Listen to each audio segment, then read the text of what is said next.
Imagine if overnight our satellite systems were knocked out and we lost not only TV but phone communications, all of our internet, all of our navigation GPS systems, and worst of all, if we were unable to defend ourselves militarily in the event of a confrontation.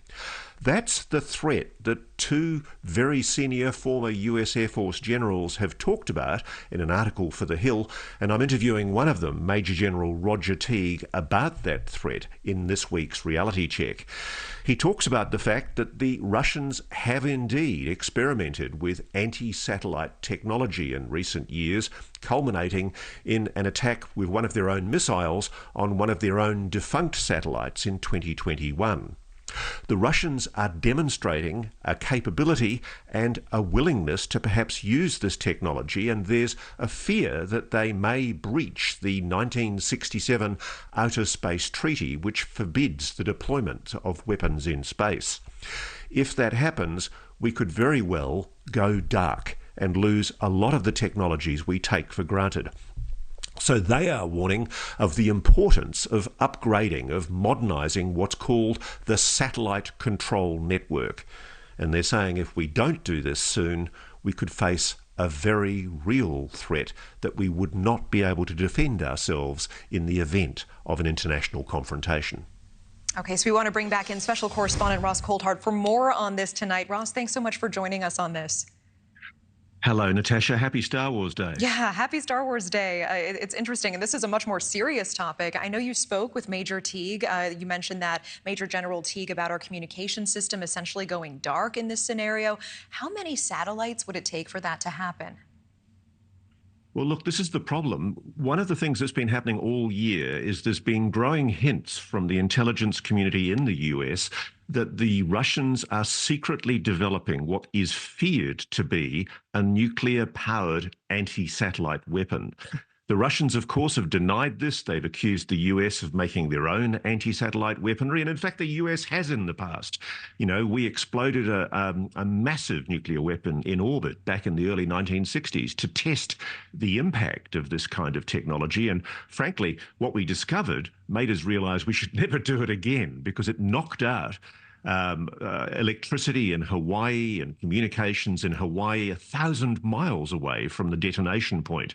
And so the fear is that the Russians are experimenting with a new type of technology that's being deployed into a particular orbit where you wouldn't place a conventional satellite, but more likely a weapon. That's fascinating. So what do we need to do? What would it take to upgrade the satellite control network system and for the U.S. to be able to counter a weapon like that from Russia or China? Needless to say, an enormous amount of money. But what we're talking about here is something that we now take for granted. I mean, the communications we're having at the moment are over satellite. Everything we do, online, communications, phones, navigation, we've become so dependent, humanity, on technology that is wholly reliant on satellite technology. And what we've discovered, and one of the things that I've been exploring in another investigation we're doing with Reality Check with Brian Enton, is how easy it is to knock out satellites using relatively cheap technology. It's no longer a nation-state threat, it's a terrorist threat. And we have to start spending the money to make sure these systems are secured and protected to ensure that we have these protections in place if, as we all fear and hope will never happen, something disastrous happens. It's enormously concerning. And I know earlier this week, NASA's director asked for $1.5 billion in emergency funding to build a deorbit vehicle in 6 years that could bring down the International Space Station in an emergency. The U.S. shares that with Russia. What do you make of this? What does that say about the potential for space warfare right now? Well, ever since there was a test of anti-satellite weaponry in orbit by the Russians, we've actually had to divert spacecraft away from space debris. And where I live in Australia, one of the big things we do as part of the Five Eyes Alliance with the US is we monitor for space debris with telescope and monitoring systems in remote parts of Australia that search deep space for debris that's just a few centimetres wide. But even a tiny little bit of space debris traveling at the speeds they're traveling can knock out something like the the space station. And so you've got an object the size of the space station that could very well be so badly disabled it could be sent into orbit. And we don't want that crashing onto people like the Skylab did way back in the 1970s.